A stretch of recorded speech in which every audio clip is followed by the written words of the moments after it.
And welcome everyone to game number 1 of the final series of the day. The final series of the group stage for T90 Titans League Platinum Division. It is a high stakes series for sure. It's not going to be the highest stakes series. We probably had some of those before with some very interesting results, by the way, but instead we are going to have a still pretty high stakes series. Whoever wins over here does not move on to the playoffs, does not move on to the round of 8 or anything like that, but they just get to survive in the Platinum Division for one more season. Whoever loses over here is going to get demoted into the Gold League. For the civilizations, for game number 1, we'll see that Sitau's got the Tatars, Barles, he's got the Byzantines, and the map in question will be Ghost Lake. Sitau's civilization will give him 50% extra food from herdables, which makes this a fantastic set for a map like this. He just needs to try and find as many herdables as he can, of course, and he's going to find some of the neutral one over here. We do have some additional sheep over here as well that it seems to me like he's going straight towards. Yeah, it seems so. Let me take a look at the point of view of Barles. Oh. Yeah, there we go. He notices. And Barles, on the other hand, he's not spotted his own sheep. Sitau's going back. Yeah, it's trying to escort the sheep, actually. The bodyguard. 70% extra food from herdables. He's going to have also 2 additional sheep spawning underneath each new ability you see. Starting with the Castle Age, in addition to free Thumbring, free Path and Tactics for the Tatars, and 25% higher attack on units when fighting from a higher elevation on top of the standard game multiplier. On top of the standard game,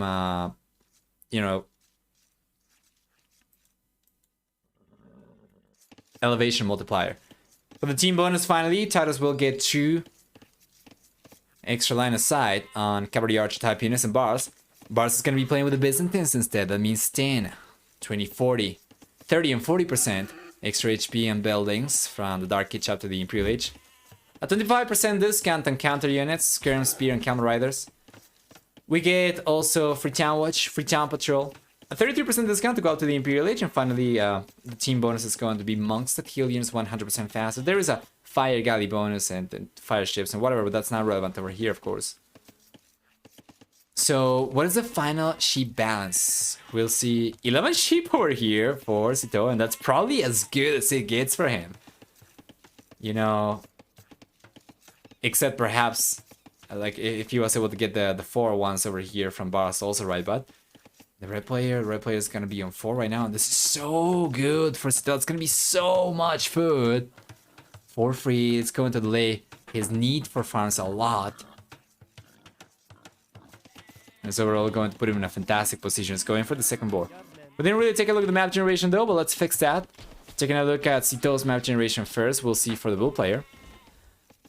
He's got the main goal towards the southeast of the map. He's got the secondary goal towards the south. Main stone is going to be towards the left-hand side, kind of on the back as well. And then the secondary goal that we are missing is going to be on the back. As always, this is going to be pretty easy to wall for the most part, right? This is still very much open, so we will need to go for something like this, or maybe something like this, which is a little bit pricier than what's ideal, but he's thinking of it. He's thinking of it already. He's going for this, right? So if he does end up getting away with the walls, and we're going to take a look at the militias in a moment, of course, but he does end up securing 1, 2, 3 resources for minerals and a wood line. Meanwhile, the map generation for Barles, he's already going for the walls himself. It's going to be fine.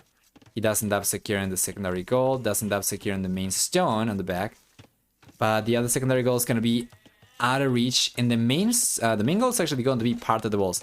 So here come the militias, but is this open? It is open for the time being, but not anymore. The gates are coming up. And Barles' reaction here is swift and appropriate. As the palisade does get destroyed, we see a second foundation coming up behind it with a house. It doesn't seem like Sitaux will be able to get any damage done over here in the end. Well done. Well done. Good reaction for Barles. You should record the save presentation and play it every game. Well, we were talking about programming before, right? One of the things that I do want to program that I have not gotten into yet, but it's It's probably the one thing that I want to get into the most right now is I want to program a panel with the civilization bonus that reads the bonuses directly from the game files, because I don't want to have to update. Like, there is a patch that changes the balance and the available units for like 10 different civilizations. I don't want to have to go and change it by hand. But I haven't gotten around to do it yet. Anyway, good defense for Barles and going back to Age of Empires. I do know all the the bonuses from memory, so it's not a problem, I guess. Except for those times where I cannot forget. I cannot actually remember a bonus. Sorry, it's kind of embarrassing, but once I get the panels up, I guess I'm gonna be able to just read from it and pretend like I know them. Interesting walls from Barles. Notice he's trying to extend the walls. So he's got a safe wood line. That is really good, and I assume that he has vision of it, right? He doesn't! So he wants to go for the walls over here to have extra space, but he doesn't really know about the wood, and that's... Well, that's gonna be a nice surprise for him when he realizes about it.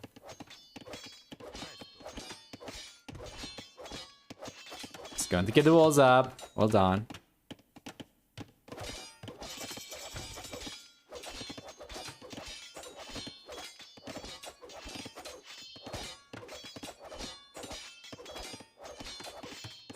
Well, it's gotta be careful. It's still open down south, of course.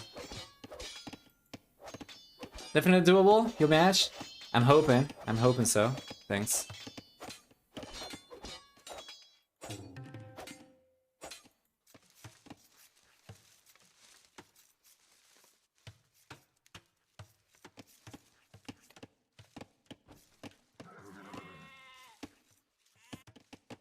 There we go.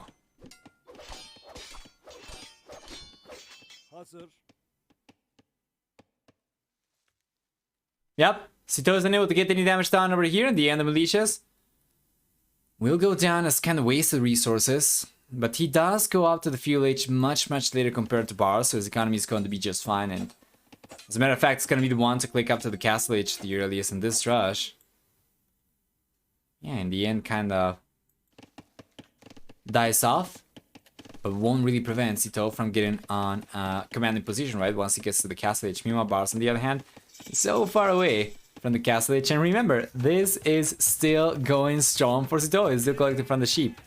He's got 2 more left. Remember, that's going to be more like 140, 130 or so that they'll be able to collect from the sheep over here because of the bonus for the Tatars. And yeah, Barles was already forced into the farms over here like a while ago. Sitaux's gonna be on his way to the castle age before he's got to start properly surrounding the TC.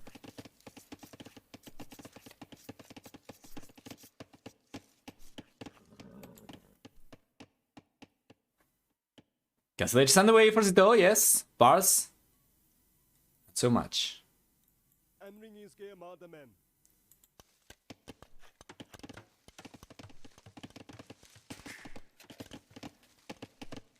Depending on how this one goes, and it seems like it's going to be a pretty close one, I think we might actually enable predictions for games number 2 and 3.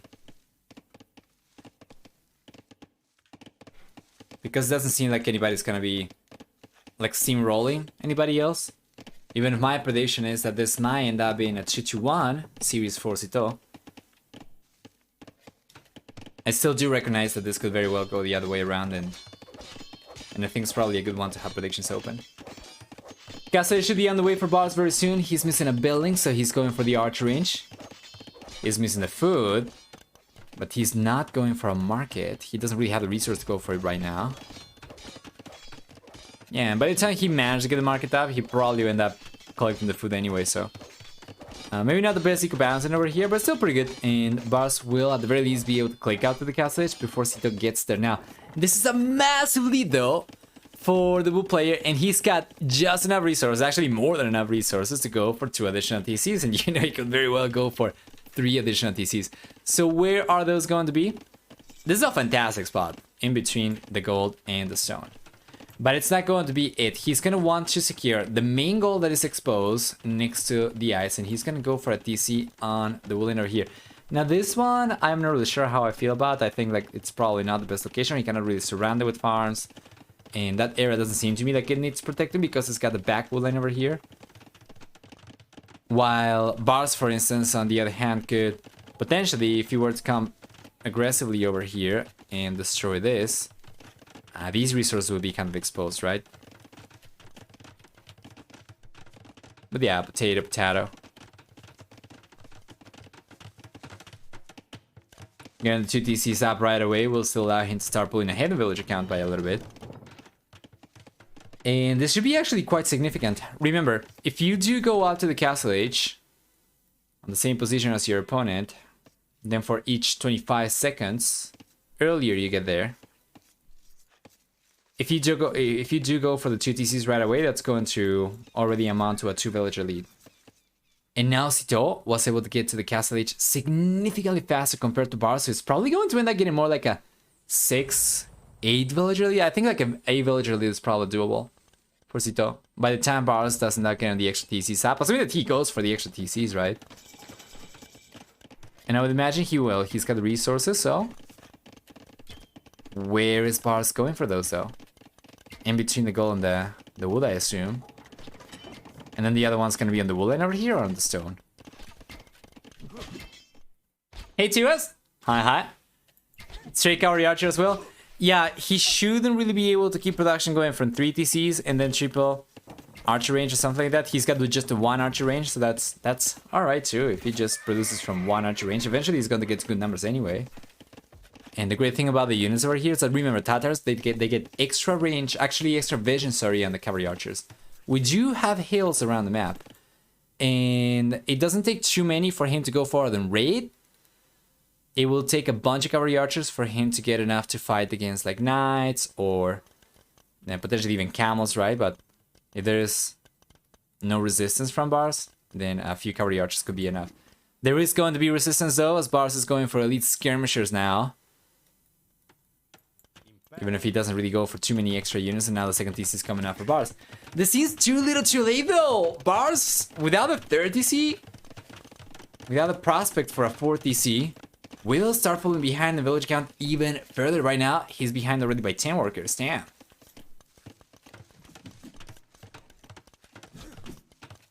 Just saw the result of Tato Sitaux earlier.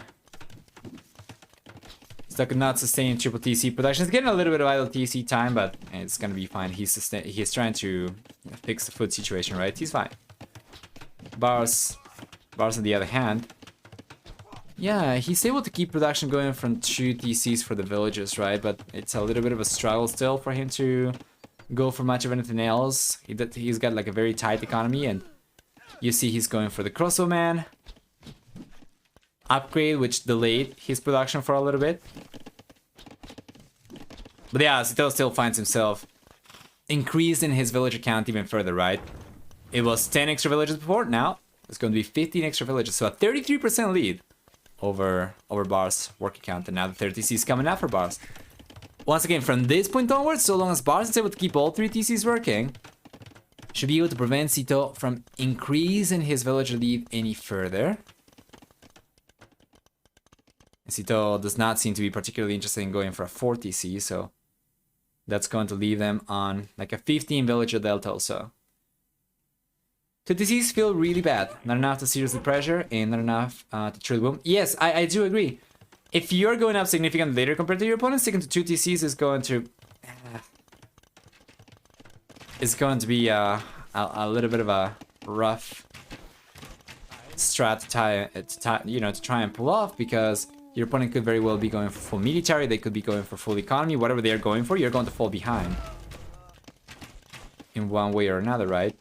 You're not going to have a strong enough economy to really justify falling behind the military. You're not going to have a strong enough economy to justify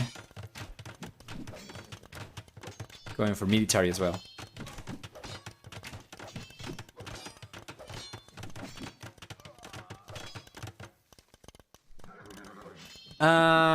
Isn't Magyar Isn't it Magyars with the vision? Magyars get extra line of sight with foot archer units, and Tatars get extra line of sight with cavalry archer type units specifically.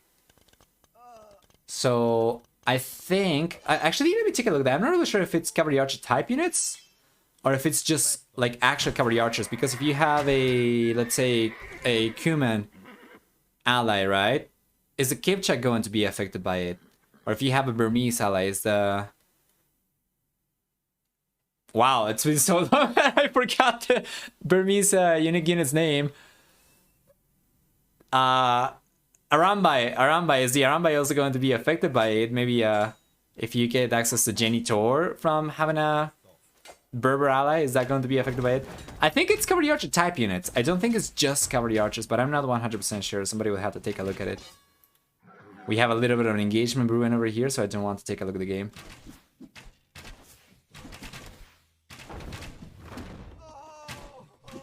There we go, good shot. Yeah, Sitaux. Sitau's able to defend beautifully over here, and once again, Barles is still behind by about, yeah, 16 actually. Workers over here is not bad. It's not bad. Sitau's gone for wheelbarrow. Barles doesn't really have it. And Sitaux did go for the 4 TC as well. Now this is good. So once he's able to keep production, of course, going to be able to continue increasing his villager lead in Barles. Barles is not looking particularly great, guys. He's got a military lead that is going to be, for the most part, pretty low value army. That, you know, with as much as 2 good shots from Sitaux could get reduced to smithereens. Sitaux, on the other hand, prepping something much deadlier. He's going for chain barred armors, going for bloodlines. Yes. We'll see the conversions coming up. We have the monks over here, the 1 monk. The knights and the camels, they convert the ones. Trying to push Barles back, but we see a counter conversion coming up, and now Sitau's got to delete that one, but he doesn't do it, and you know what? That was a huge shot from the Mangonels, taking the majority of the crosses down, and that's what I was talking about. Military from Barles could in the split of a second just get completely obliterated. Now we have a few camels over here and just a handful. Like quite literally 5 crosses over here. Could very well end up going down to the Scorpions. Could very well end up going down to the Knights. Still have the Monk over here for Sitaux. Doesn't really have any faith right now. Yeah, but we'll see the Knights coming over. And now Sitaux finds himself on a higher military count compared to Barles. And it's at this point that you realize, well, what did the 2 TC approach give Barles really? If he had gone to the Castle Age earlier and had gone for the 2nd TC, it's still not my favorite way to approach the game, but at the very least he would have a head start to the Castle Age, right? So if he had gotten out to the Castle Age earlier and had gone for 2 TCs only, and then Sitaux had gotten to the Castle Age later and had gone for 3 TCs, at the very least Barles is gonna have some head start to try and get a villager lead before Sitaux eventually surpasses him, and then he can go for military at the same time, and then if Sitaux goes for full economy, right, then Barles can go for a military push. But you're going up later, that seems so risky though. Is this open? I think this is open. Yeah, it is. No, it's not. Fellow trees. Yeah, 1 village going down. Definitely not the end of the world. Sitaux is on his way to the Imperial Age already in Barles. Barles is getting close. Sitaux is already getting to the villager count that he needs to try and make a switch for full military production instead.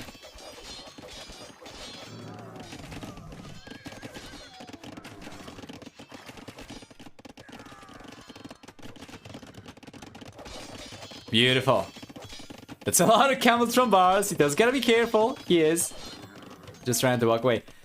There is no point in fighting over here. He's got a significant head start to the Imperial. Barles forgot about the missing bonus! No, he was missing a building! Oh god, Barles! I thought he was waiting for 1,000 food and 800 gold, but he was missing a building, so he's going for the university right now with 8 villages. He's got the castle on the way. This is so bad. These things, they cannot happen, man. They cannot happen. Barles is struggling so much right now, and Sitaux just cruising through this game. Right? Like, he lost 3 villagers. Still managed to get ahead by 20. Still managed to keep up with military production. still managed to go up to the Imperial Age so much earlier. And now he's managing to sustain, or at the very least for the time being, triple archer range cavalry archer production, and this is gonna get daily. Re-archers, some siege, take care of potential skirmishers. And then Barles is kinda screwed.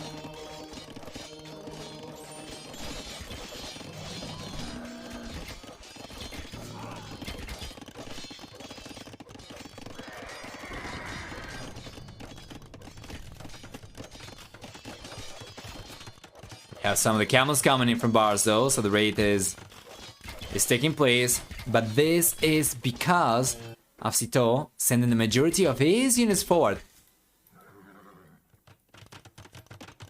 Yeah, now Barles realized about it. Will Sitaux be able to get any damage done over here still? Well, he's gonna wait 30 seconds and he's gonna have heavy camel already.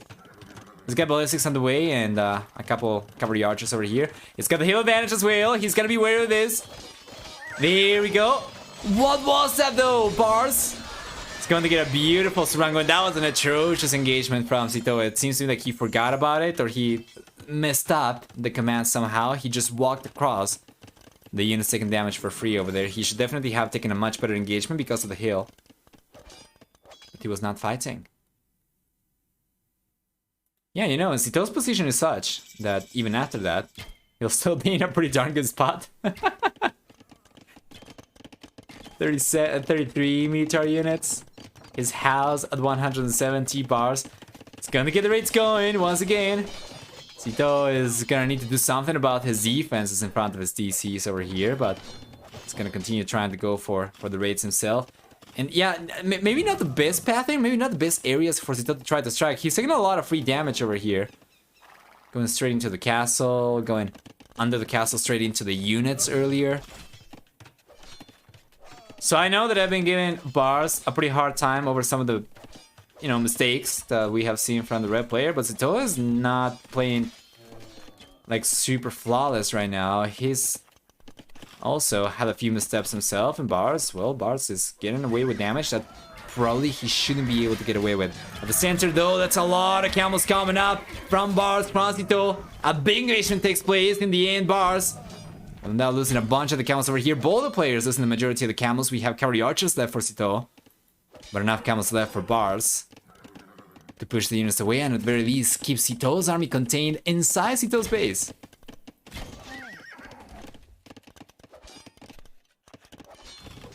And once again, same area that Barles has been striking time and time again is going to get struck one more time. Bunch of villagers going down. Maybe 1, 2, 3, 4, 5 villagers, 6 villagers I think total. And Barles is walking away.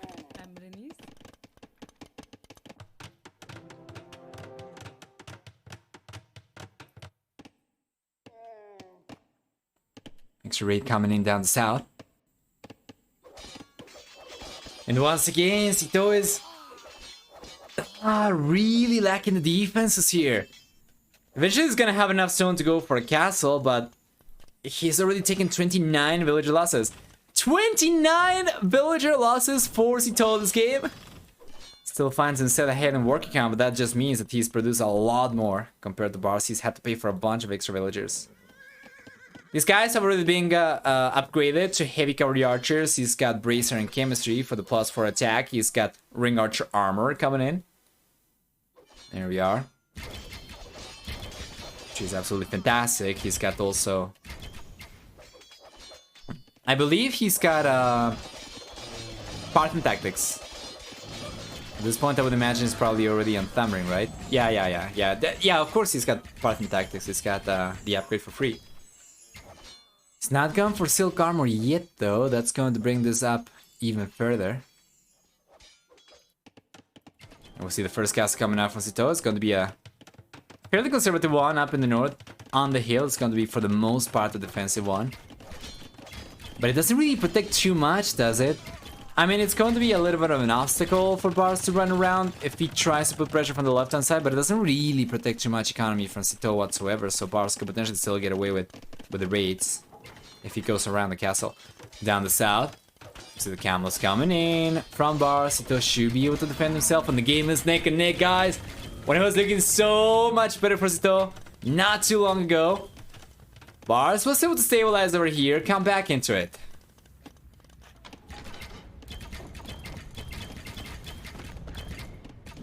It's looking good.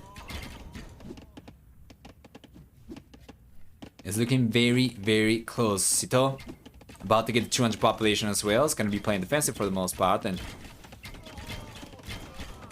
he's getting to good numbers with the cavalry archers. Still waiting for silk armor though, for the tatters. And you know what? What do you guys think about the prospect? There we are! Silk armor is coming up now. I guess you probably know what I was going to ask anyway. There's a crap ton of camels! What do you think about the idea of Timorite Siegecraft potentially flaming camels? I feel like about, you know, against this ball of units, it would probably do alright, right? Maybe, not a lot, maybe just a couple.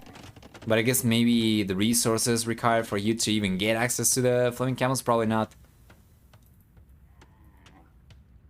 justifying the investment.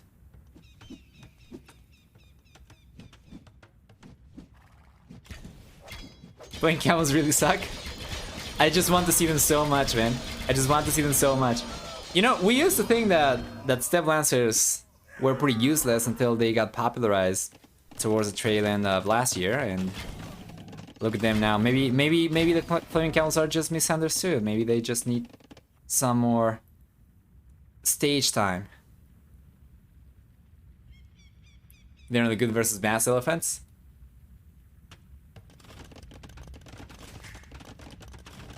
Oh man, shouldn't down my dream like that. Still no. Oh yeah, he's got it right now, right? Yes, he's got silk armor. So now these guys are going to be fantastic. And see a big engagement about to take place over here. It's brewing as the camels are closing the gap against the cavalry archers. The cavalry archers will have to bail Sitaux. Needs to fall back towards the castle. He was not kiting though. He was just getting pushed away.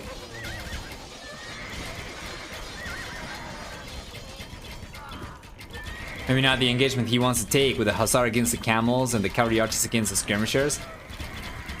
He will still end up coming out on top over here, but I feel like he's taking a little bit too much damage.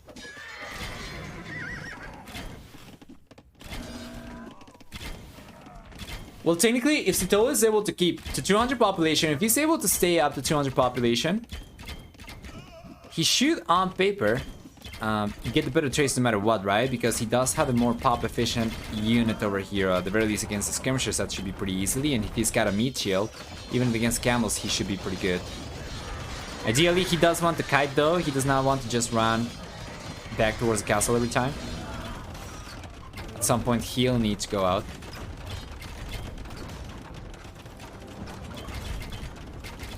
You were saying we are going to get a 2-hour game 3 over here with the series tied?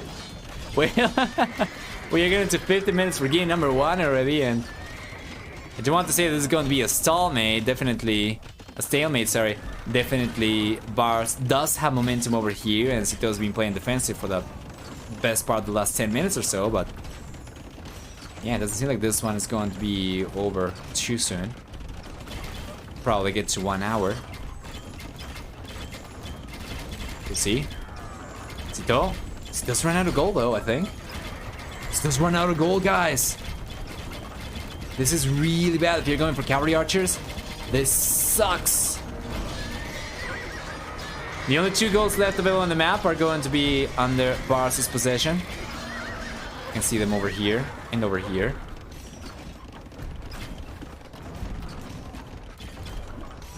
It's not like he's gonna actually make use of it anyway, though. He's already making a heavy transition into halberdier. How heavy will... He's got 72 halberdier queued up. 25 already out. This might actually make the cavalry archer play work. So long as Sitaux pays attention to the units, though. It's been a little bit rough for him every time that he's got to kite with the cavalry archers. He just stays there and tanks damage. Not ideal.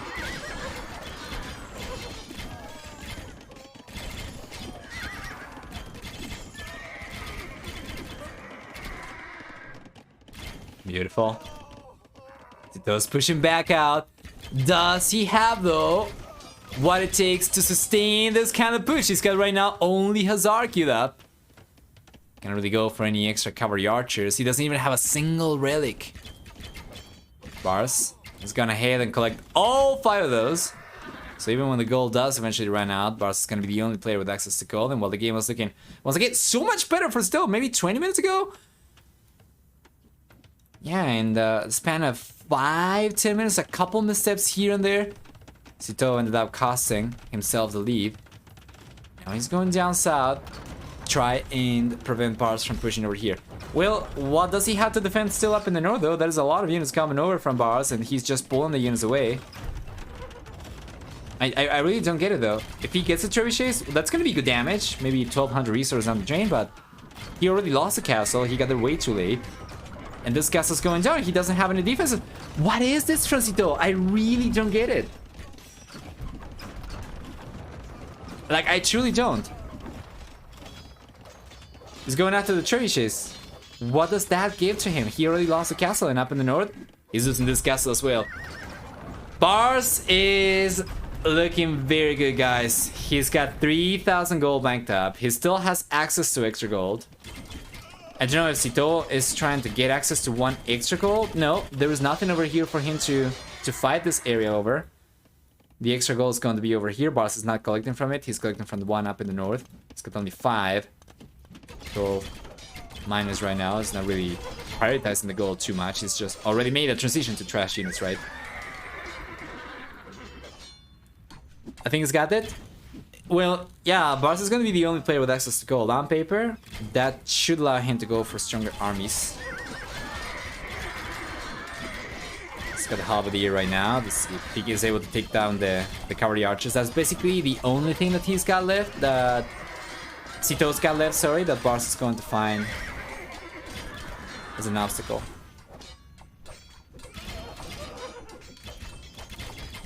If he's able to reduce the cavalry archers over here, then we don't have any defenses anymore for Mr. Sitaux. By the way, guys, is anybody here coming over from Nili's stream from earlier? I'm just pretty curious. Nice raids coming in from Sitaux. Seems a little bit like a drop in the bucket though. There's a lot to catch up for. Gone down in population to 100 and less than 180. Trying to bounce right back up right now and getting some good villager kills. Barles, he had everything forward, so he doesn't really have anything to defend himself with.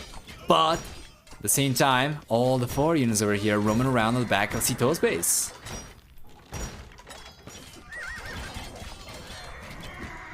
The game's still neck and neck. So that does have economy for strong raids, but it's almost non-useful. Well, the Hussar, they are going to be fully upgraded for him. He's got already silk armor, he's got plate, brother armor, he's got blast furnace, right? So they are going to be as good as it gets.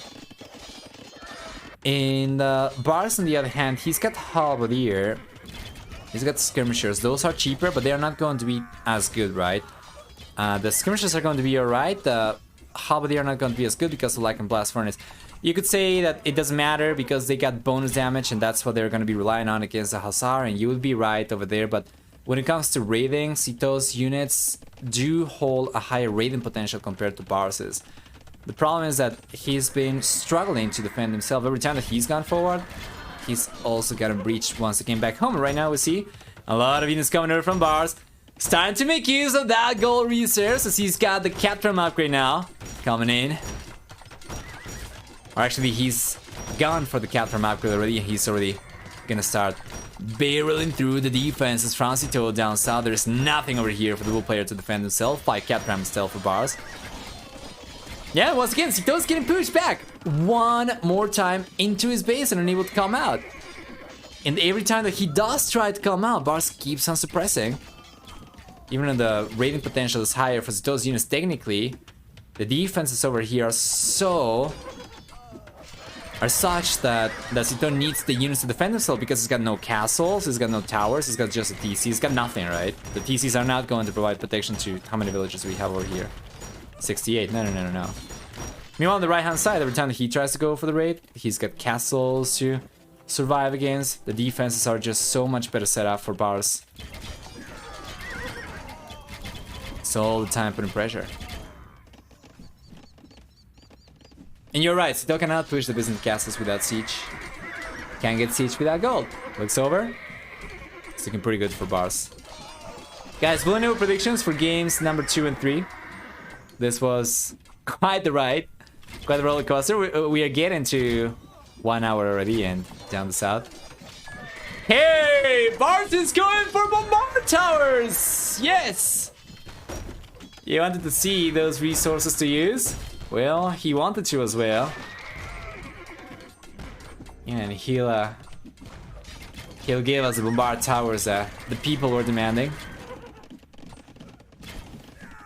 That everyone was shouting for in the chat for the last 15 minutes.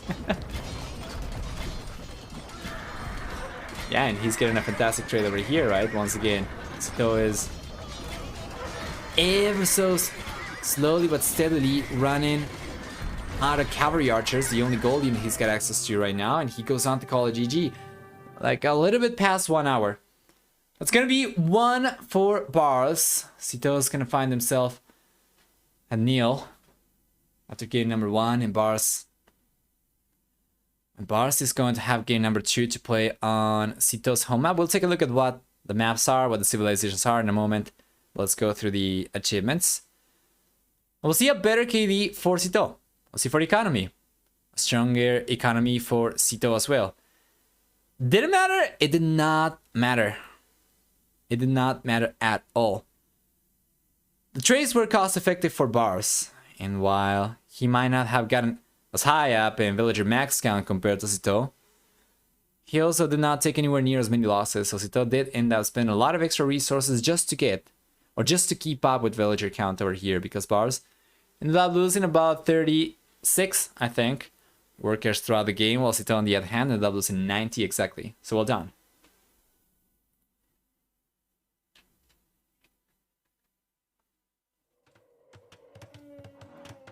And the question is, who wins game number 2? Option 1 is gonna be Sitaux.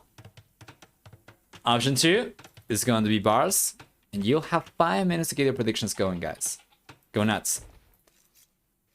Let's get into the game right away, though, and talk about the saves. Starting with Sitaux playing with the Berbers. He's gonna get 10% faster moving villagers. 15. 20% cheaper stable unit production in the Castle and Imperial Ages. For the Berbers, we'll also have for the team bonus access to Janitors, mounted skirmisher units, while Barles is going to be playing with Lithuanians. 150 extra food upon starting the game. 10% fast moving skirms, spear units, in addition to 1 extra attack on Knights and Lycha units per each row, the garrison up to 4 relics, up to +4 attack. And for the team bonus, finally Barles will have 20% faster working monasteries. Now, let's check the map generation for both these guys. Sitaux is very, very close to the corner of the map, and it seems like it's going to be the case also for Barles. But starting with the blue player's map generation, he's going to have the main gold in front of the TC. It's going to have the secondary gold towards the north, kind of exposed. And then the main stone is going to be exposed also in front of the TC, and the secondary stone is going to be, I guess you could say, side-ish, right? If you are to draw a line between both these TCs, that's going to be to the side mostly. But these are definitely exposed and kind of difficult to wall as well. Like, he would have to go for something like this, and even if he connects the dots, that right, that doesn't really secure any resources. That only allows him to collect them, but what the heck is going on over here, by the way? What? But yeah, even if he ended up going for the walls like this, that wouldn't really secure much of anything for him. What is this? Seagull party? Stork. This is just Age of Empires, just Gaia playing its own little game over here. Party simulator. Damn. And Barles, we talked about the civilization. Let's take a look at the map generation for the red player. First off, we're gonna have the main goal towards the southeast. We're gonna have the secondary gold towards the northeast as well.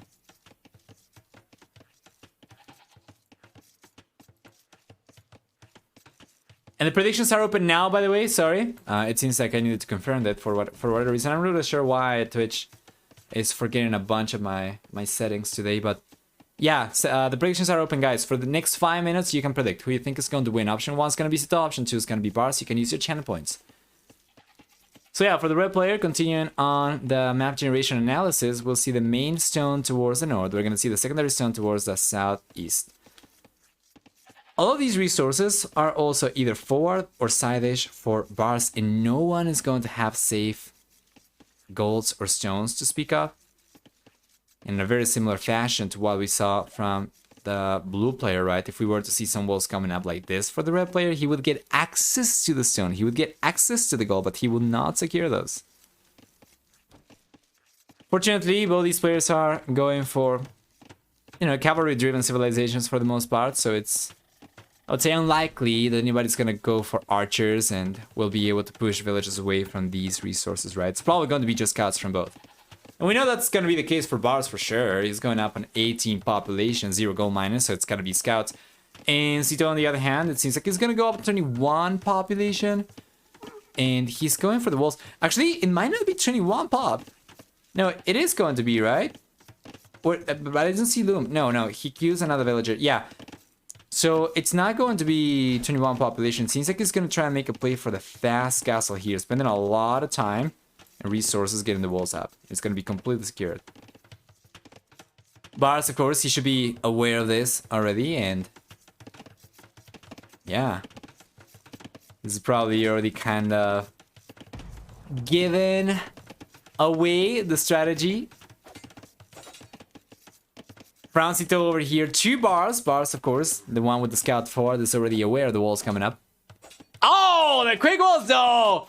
Check this out! The scout is going down from Barles, who's gonna remain for the rest of this game blindfolded. At the very least, was able to spot the walls, because if he had come in and had lost the scout without even realizing about the walls, we probably would have seen him go pretty heavily into scouts, I would imagine. And now, well, now he's going for an archer range? Okay.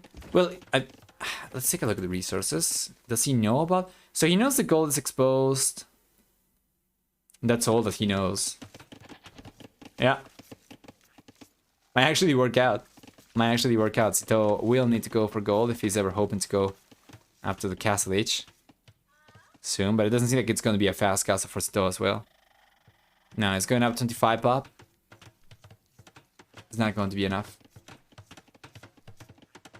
And if he was banking on that, he would have needed to transition villagers over to the gold, but that would have been even worse for his economy. So no, it's not going to be a fast castle, it's just going to be a feudal with a much stronger economy, and he can get away with it. Barles has already gotten to the feudal age himself.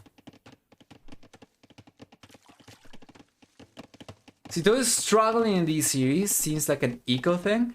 An eco thing for Sitaux? In game, with, well, in the previous series actually, in like all the games from that set, we saw Sitaux kind of fall behind significantly in economy. Do you mean that he's been able to assess the economic outlook of the game properly, and as such is not being able to adapt to that? Because in the previous game, for instance, he was the one to go for economy, right? And he did get ahead in economy fairly early on, but he wasn't able to make it work in any case. Only 1 minute left for you guys to get the predictions going. We have 30 points for Barles. About 10 points right now for Sitaux. Just saying. Everyone can see it. Yeah, and Barles got skirmishers coming up. Well, these do move 10% faster, the spear and the skirmisher units.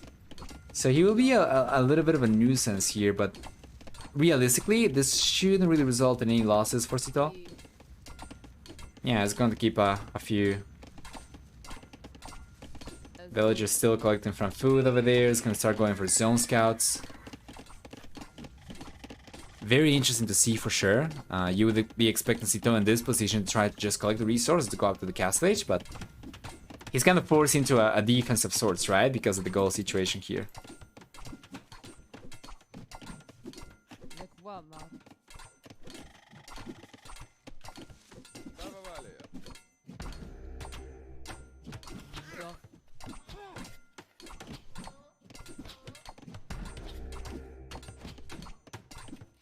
Fence tower coming up. Probably would have preferred this one closer to the goal, namely. Seems higher priority to try and secure compared to the berries instead.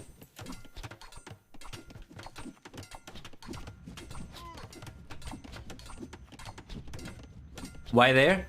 Yeah, your guess is as good as mine. Honestly, I would have preferred for the tower to be a little bit closer to the goal, maybe behind the palisades over here. He was still going to get ranged by the skirmisher, so it's going to be the same damage he's taken. Yeah, he does get it up, and once again, Barles could potentially, if he wanted to, just kind of sit pretty over here and still deny this, right? If Sitaux were to ever try to go for that goal in the first place. But here comes Sitaux's cavalry army. We have 3 spearmen over there, though. It's not going to be particularly straightforward for Sitaux to take care of these guys. We're just gonna try and make a play for a counter raid or something like that. Well, you know, Barles is still open, although that's not going to be the case for much longer. And yeah, check the walls that the Barles is going for. This is a little bit greedier than what I was suggesting, but he does end up securing at the very least 1 gold. And a couple extra wood lines as well.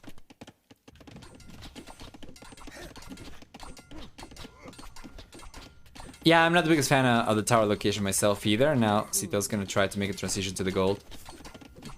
And Barles is gonna be on his way to the castle edge. This is unbelievable to see. Sitaux went up on such a higher worker count. But because of the scout production over here, just to clean up spearmen, like what were the spearmen from Barles going to do in the first place? They were not able to breach through over here, so he's going to clean this up, but this is coming at the huge cost of delaying himself to the castle edge so massively. And well, he does not clean the units up, and he might get some momentum over here with the scouts he's gonna need for Barles to be open somewhere, for those units to get any damage done around the red player, and it just does not seem like it's going to be possible, right? I think Barles is completely walled off. I think he is. Yeah, I think he is.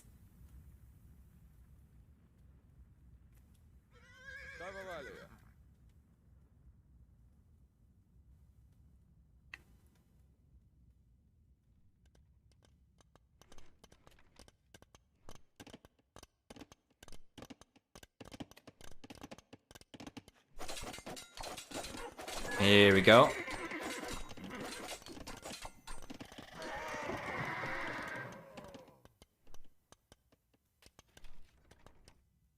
Yep, and the scouts are going down, so he went for a tower that doesn't defend the gold. He went for the scouts over here to defend the raid that was not doing anything. And the scouts do end up going down. At the very least, half of those do end up going down. That delayed his castle age time quite a bit as well. And Sitaux seems to be kind of off today. It has been a little bit awkward. Although, to be fair, maybe the spearmen and the skirmishers would have been able to get some damage down if they ever managed to break through. Assuming that they would have been able to. I don't know, it just seems so weird from Sitaux, this play. And Barles, on the other hand, is gonna start pulling ahead, right? He's the first player to get to the castle. He's got the second TC on the way already. On top of the Mount Kilimanjaro. And Sitaux. Yeah, Sitaux's got wall lines. Just finished researching for him. So 30 seconds away from the castle edge. 30 C's coming up for Barles. A much better approach from the Polish player compared to what we saw in game number 1, in my opinion. And see if he can make this one work. Yeah, Sitaux's coming in with the scouts, but pretty unlikely that he'll be able to break through. Yeah, so much as one pikeman over here is going to be enough to push Sitaux away. So it's looking good. It's looking good for Barles and Sitaux. Sitaux is definitely not dead or anything. Barles is getting some momentum over here. He's getting the ball rolling, so to say. There's definitely time for Sitaux to try and shut this down, especially as he's going for triple stable. Night production is going to take advantage of the Berber bonus right away, the 15% discount. Stable unit production in the castle age. And this could be really good. If Sitaux's going to stick to 1 TC, for instance, and he's just going to go for full night production, it's not going to take too long until he gets to the numbers he needs to come forward, overwhelm any potential monks that Barles might be able to go for, and potentially even take the TC down. Monastery on the way for Sitaux. Looking good. He's trying for dear life to keep the production going from all the 3 stables, of course. Going to be easier said than done. He's coming forward. He's ignoring the center economy. To be fair, he has vision of this already, but he's just going to go straight past it. Towards the palisades, right? If he's able to breach through over here, which is going to be much easier to do with knights, mind you, compared to scouts. And he might be in for a lot of damage. So here come the knights. Barles got a single pikeman inside the barracks. And that gate is going down. It's not even closed. The gate's going down and the villager's not going to be able to do anything about it. So here come the knights and the villager crumbles. Still's got to pay attention, come in. Start getting the damage done. Interesting to see, he has gone for iron casting but no chain barden armor. So these knights won't be quite as resilient around TCs as they could be. But they will be very effective against pike units. Here they will be very effective against the villagers, right? If you have a weakened villager, iron casting might be the difference between one more or one less hit. And now we see the monks going down. And this is what I was talking about. You get a good amount of knights, and that's going to be enough for him to overwhelm even a good amount of monks over here. As monks require great APM and a good attention span as well. You gotta react with them as soon as there is range for you to attempt a conversion. If you're paying attention back home where you're trying to defend, it is not particularly difficult for Sitaux to close the gap over here and take those down, right? And here goes the TC. In my opinion, it's probably not a good idea to try this without chain barden armor, but he's gonna try anyway. Oh, you know what? There isn't really a lot of villagers over here. I guess without chain barden armor, he might still be able to get away with that. Yeah, the TCU were fully garrisoned. I wouldn't be the biggest fan of this.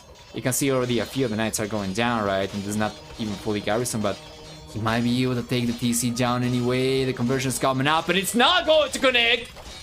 The pikemen are coming out, but they are not going to supply. So we see the conversion coming up over here, and the reaction is going to be swift from Sitaux as he takes the monk down. The TC keeps on crumbling. That's gonna be more monks coming in from the red player. He will get away with the conversion this time around, though. Yes. And the TC goes down, and Barles' villages will start crumbling while Barles was looking very good when getting to the castle age, right?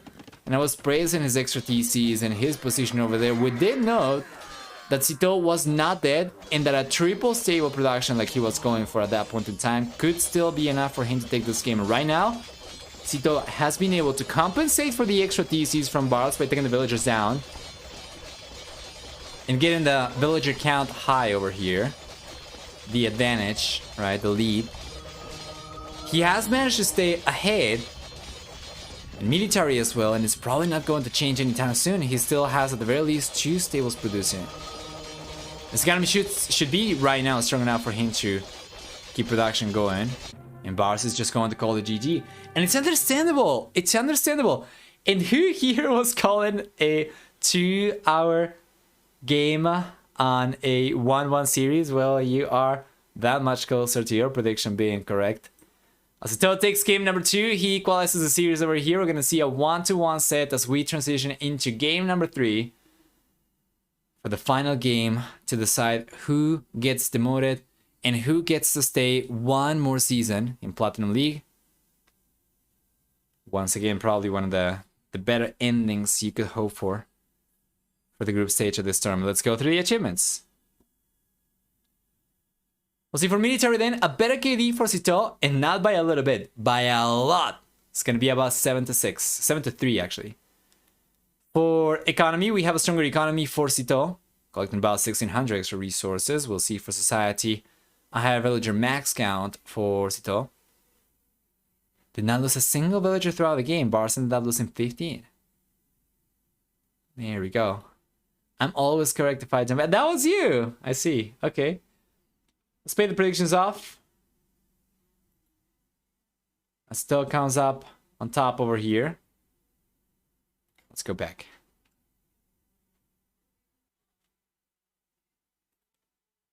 And the final game of the series, the final game of the stream, and the final game of the group stage, T90 Titans League, can take place right away. Sitaux versus Barles. The decider game over here is going to decide who moves on to the third season of the Platinum division, right? And who gets demoted to gold. It's a very high stake game. And as such, yeah, we are going to enable predictions once again, alright? So who wins game number 3? We're going to have the same options we had for game number 2. So option 1 is going to be Sitaux, option 2 is going to be Barles, and you have 5 minutes to get the predictions going. On the left-hand side, Sitaux's playing with Italians. That's going to give him a 15% discount to go up to the next stage, a 20% discount on gunpowder units, and a 33% discount on university upgrades. The team bonus for the civilization is going to give him access to condottieri from the barracks in the Imperial Age, right? And meanwhile, for Mr. Barles, we're gonna have with the Bohemians, well, first off, 3 gold miners. We're gonna have, free gold mine upgrades, rather. We're gonna have on top of that 25% higher bonus damage from spear line units. Chemistry and hand cannoneer will be available in the Castle Age for the Bohemians, and then on top of that, we'll also see for the civilization fervor and sanctity affecting villagers, and the 100 with discount on blacksmiths and universities.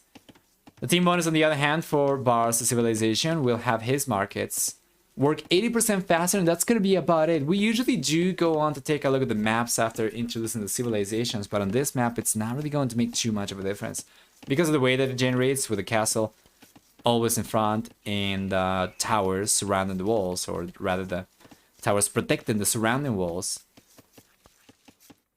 We are very unlikely to see any aggression early on, and this is probably going to be only relevant in very, very late stages of the game, where the starting resources are probably going to be already getting depleted. The one thing that we can take a look at, though, however, is the relic generation, I guess.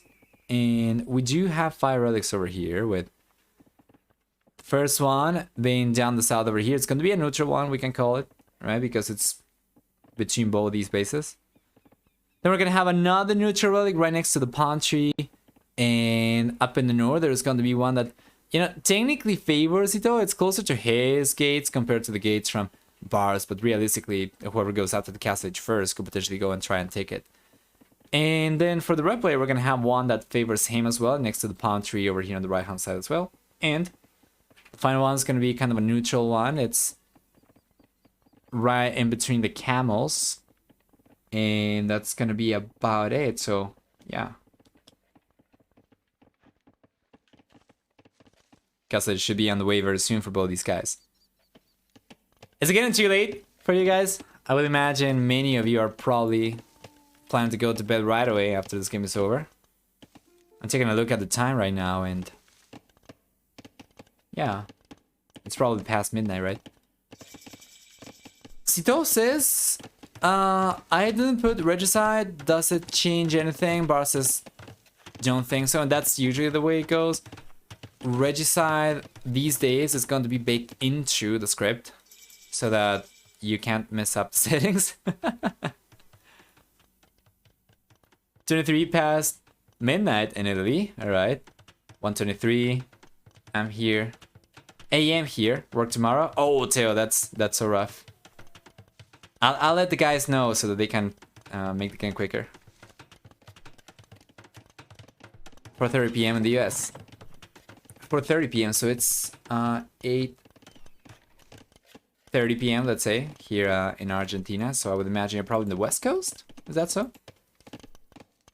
Anyway, okay, so they're just on the way for both these guys. Sitaux's gonna have a little bit of a head start to it, so we're gonna see the monastery come up, and let's take a look at his scouting information to see if he's even aware where the relics are. Well, he knows about this one up in the north. Once again, this was the one that kind of favors Sitaux technically, and he hasn't really found any of the neutral ones. The one that is favoring Barles is going to be on the right hand side as well. His scout is on the left hand side, so it doesn't seem like this is going to do much of anything for Sitaux. 1 time zone east of the West Coast. Okay, I see.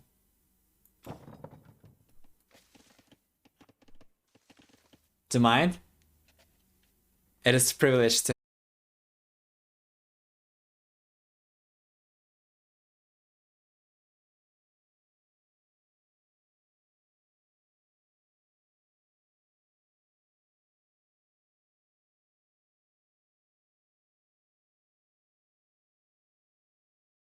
relics compared to Sitaux, right? Yeah, check this. 3 relics for the bull player. He might find out about these two eventually, but if he can get this one at the very least and one of the neutral ones, that's gonna be decent.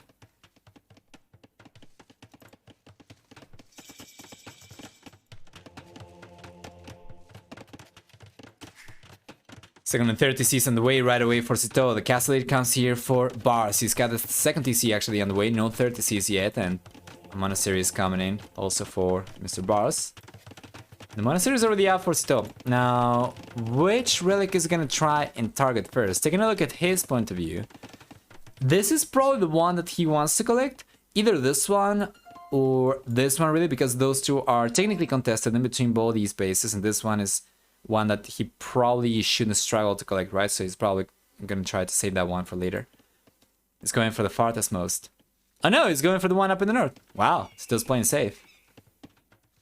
Interesting. Well, this might result in Barles actually collecting these. He's got the scout. Yeah, once again, Sitaux, actually Barles, sorry, he does know where all the relics are. Yeah.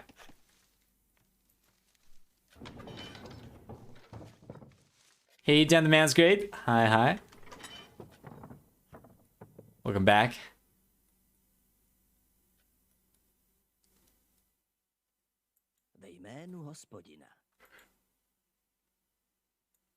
Yep. Barles is getting away with this one. Sitaux is going to collect this one. That's going to be 1-1. Let's see if Sitau's going to realize. He probably realizes. He probably realizes just trying to get to the monk. And notice how Barles was trying to body block the scout. And in the end, the castle's here, but it's not going to be on time. The monk goes down, but the relic's so close to the tower and the castle that it does not matter. He can take his time and go for this relic last. Chances for Barles to collect this, for Sitaux, sorry, to collect this relic are extremely low. And Barles got yet another monk on the way, so he's got... Where's the second one, though? He does already have another one, right? Yeah, so it's already going out, and it seems like he's gonna try to collect this one. Yeah, I like it. He doesn't need to secure this one at all. And Sitaux is getting the one from up in the north.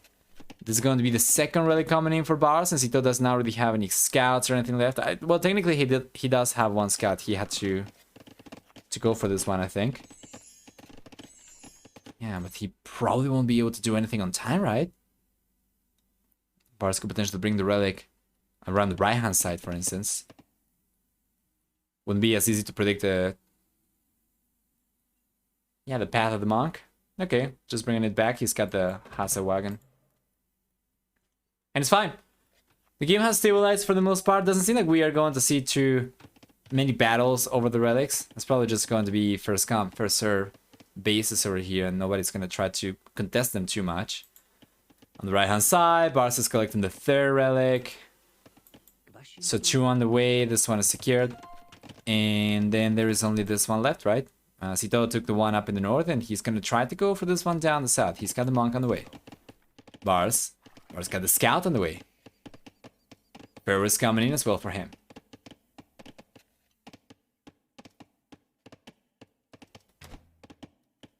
Barles could have opened the wall and jumped to the tower. Maybe, I guess. I don't know if there was enough time, perhaps. Yeah, maybe he could have done it. By the way, beautiful snipe over here from Barles. The monk from Sitaux gets taken down.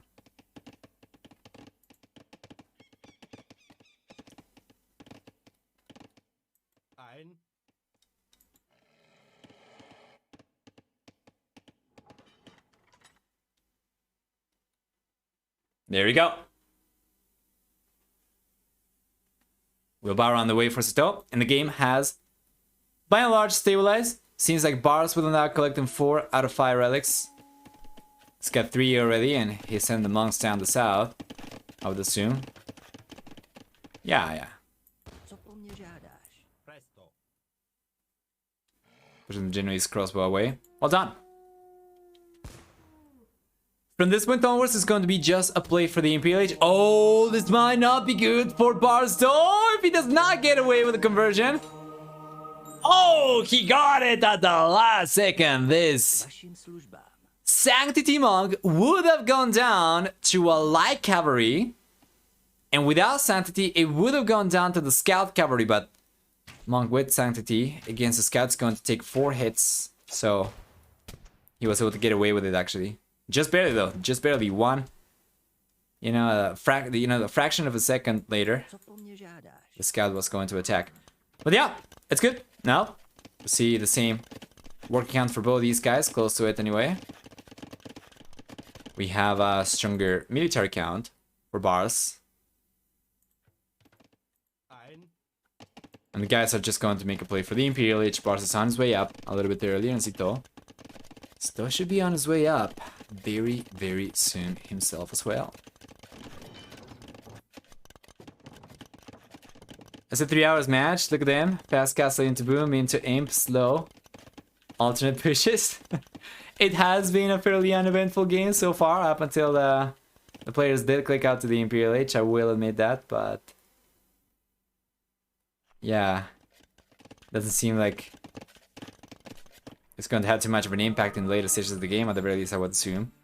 In any case, it's probably better, right? They just focus on economy right now, then that's all the power to them. That's the earlier we are going to get to a military transition once they get to the villager count that they need.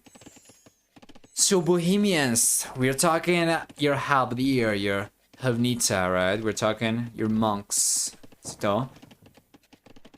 It's gonna have the Italians, Condottieri, which means Barles' potential for hand cannoneer significantly decreases. I mean, he can go for it, but it's not going to be good against the Italians. And what else? Italians. Fully upgraded Hussar, Cavalier. Not usually what they go for. Usually it's going to be about archery. And pretty lackluster siege, unfortunately, for him as well. Without siege engineers, the Havnita won't really struggle against bombard cannons, even if they are cheaper for the Italians. So this matchup is one that I do like a lot better for Barles. Not a little, a lot better. I'm not really sure what Sitaux would be able to go for. He could try to make a play for monks, for instance, which, Italians do get good monks. They get all the monastery upgrades except for heresy, but Bohemians are even better.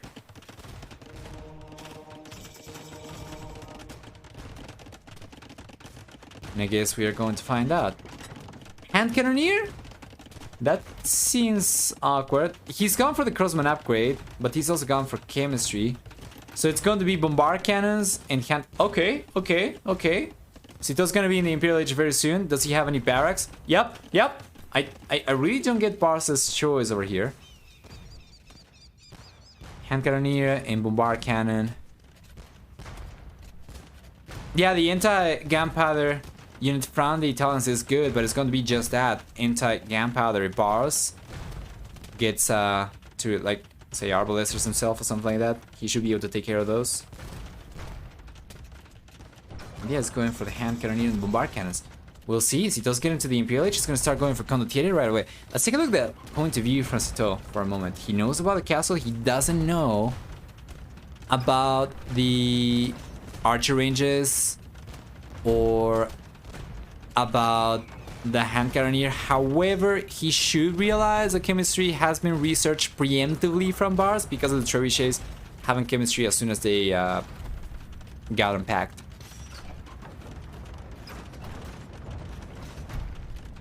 And this is going down. He'll advantage for the trebuchet, that's good. And Barles has just got in. The gunpowder upgrade for 15% faster moving gunpowder units. Can't remember the name of the technology right now.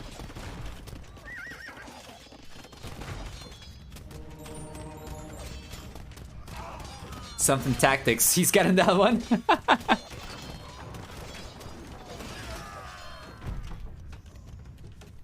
Yeah, the Castle H1 and now Sitaux's going for Pavise. Love to see it. Actually, I think that was not Pavise, was it? No. It was Pavisa, yes. What am I confusing it for? Pavisa Condottieri might be okay versus Arbalesters with no Thumb Ring. Perhaps. Now Barles is going for Arbalesters, yes. I do prefer this against the Condottieri still, but we'll see. Still trying to mess the units up. Pressure from Barles continues piling up. He's going for the first bombard cannon right now.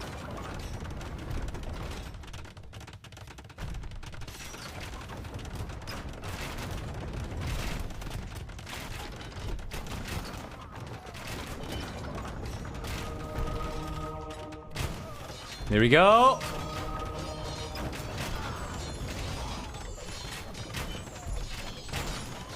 Yes, sir. The Condottieri coming over. They are going to try and get this round going against the Arbalesters. There's actually a lot of HP on the Condottieri still on these Arbalesters without Ring Arch Armor. They are not going to be the strongest they can be. In the end, the Condottieri will get cleaned up, mind you. But we have almost no Arbalesters left. Now, it's still going to be better for Barles, though. He still managed to retain his momentum. He still managed to keep the Bombard Cannon up. Still managed to keep the Trebuchet out. The Bombard Cannon might actually go down very soon, though. Yes, sir. The Hail advantage over there allowed the Condottieri to take it down. The Trebuchet still stays up. Jexta, only relic that Sitaux's been able to collect so far. Yeah, and Sitaux was trying to be sneaky. He was trying to go to the south, and now Barles is aware of this. Right-hand side. It's gonna be Barles going for the castle that Sitaux is going to realize about himself. And if Barles does not go for quick walls over here, those villagers will end up getting completely surrounded and taken down. So Barles bails. He's gonna continue focusing on the front push for the most part. Once again, a good amount of Arbalesters, 25 Arbalesters total. Cherish is still up over there. He's got the bombard cannons coming out once again. Yeah, Pavisa Condottieri actually doing really well indeed. You might see the Trebuchet go down here. It is so close though. It is so close. The Condottieri are taking the Trebuchet down. As the bombard cannon comes out, and Barles was still able to hold on to a good amount of Arbalesters. He can keep on going for more. And then on the right hand side, Barles' castle is just not gonna happen. He's got almost enough resources to go for it elsewhere. So you kind of wonder, is he gonna try to go for the Castle 4, perhaps? You know, that could be good. Maybe down the south would be a good location as well. He saw Sitaux's villagers earlier. At the very least, he should have been able to see Sitaux's villagers, but it seems like Sitaux actually got away with a mining camp over here. Not really sure why Barles is not doing anything about this. Now he's got vision of it. Yeah, a castle around this area for the red player. Be absolutely fantastic, so he can defend both these goals.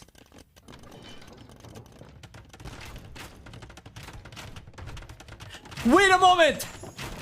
That castle, he was going for forward. He decided to relocate to the south.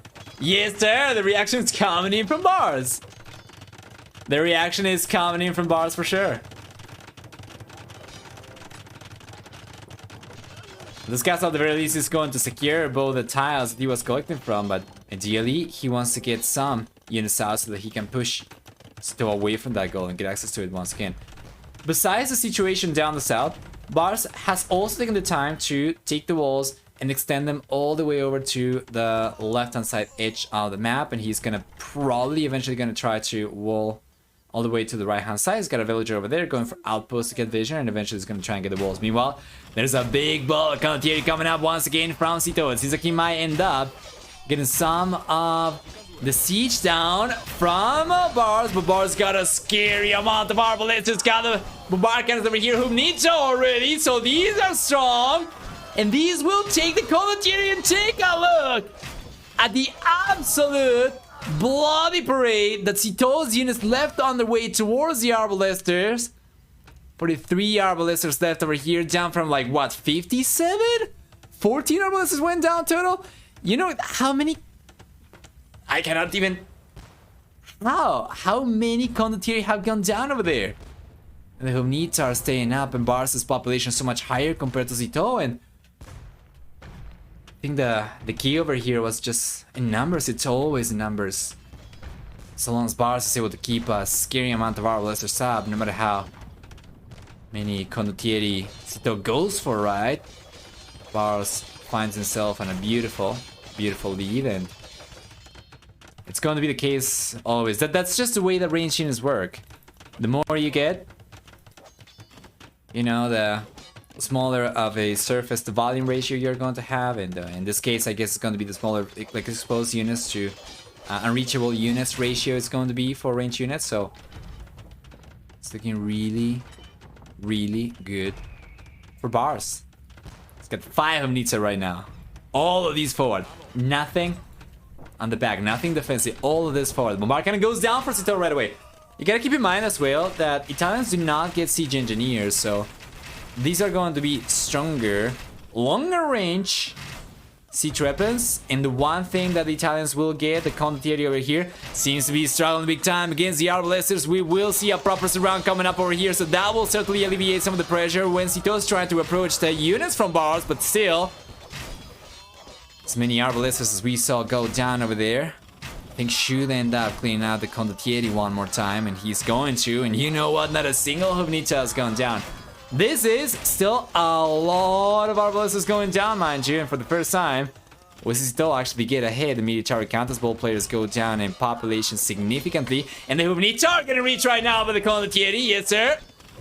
They're going down, that's gonna be 3, 4 down the ground already, that's gonna be 5 probably. Not quite, still. A lot of damage over here from Barles, so he needs to replenish his units, and he's got 6 archer ranges to work with. Honestly, I wouldn't really be against Barles going for a bunch of extra over here, because the thing that has allowed Sitaux to get a better trade over here is the sheer amount of production potential he's got. With 12 barracks, he's going to produce units almost twice as quickly as Barles' 6 archer range.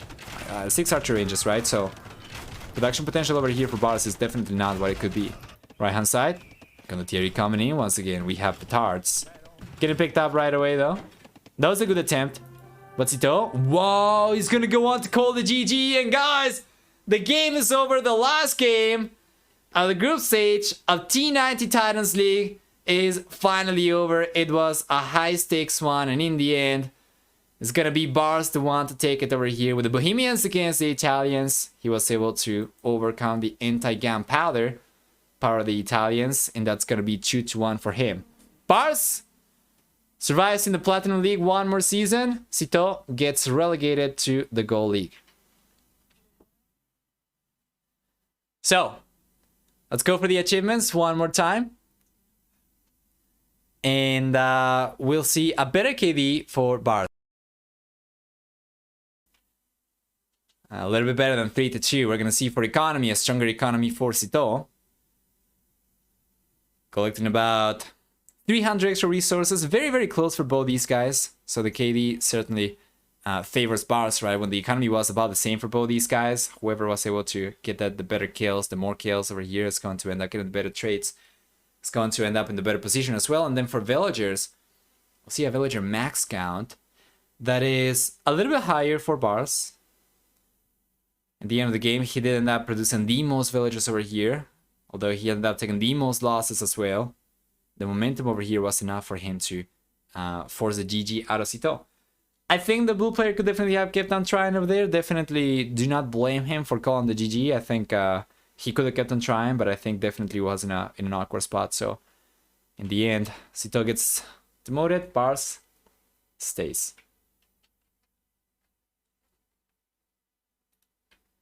Once again, let's take a look at the standings over here for the final time. Before making a transition to the playoff stage, of course. And there we go. From Group A, ACCM, as the leader of the pack, is going to move on to the round of 8. Followed by Doubt and Barles in second and third spot, who are going to move on to the round of 12. Then we'll see Running surviving for one more season in the Platinum League over here, Nikov and Winchester, with 6 points as well. Same as Running, same as Barles over here. Did not get quite as good results in terms of actual series or the head-to-head matchup, right? So they do end up getting relegated. Nikov, a big struggle for him this series, or this season rather, in Winchester. Winchester is definitely going to be the most surprising result probably, right? He won the first season of the Platinum League, and now he's getting demoted to Gold. Group B is going to have leader of the pack, Mr. Yo, moving on to the round of 8. Group C is going to have leader of the pack, Hera moving on to the round of 8, and Group D is going to have the Viper as well moving on to Group A, to the round of 8. And then for groups B, C, and D, we're gonna have moving on to the round of 12, Leary and Bhakti, Jordan and Ganji, Bileza and Tata respectively. And finally, we have the survivors for each group: Drakent, Miguel, and Barles staying in the Platinum League, while finally the demoted players will be MBL and Dark, Capuchin Kingstone, and Sitaux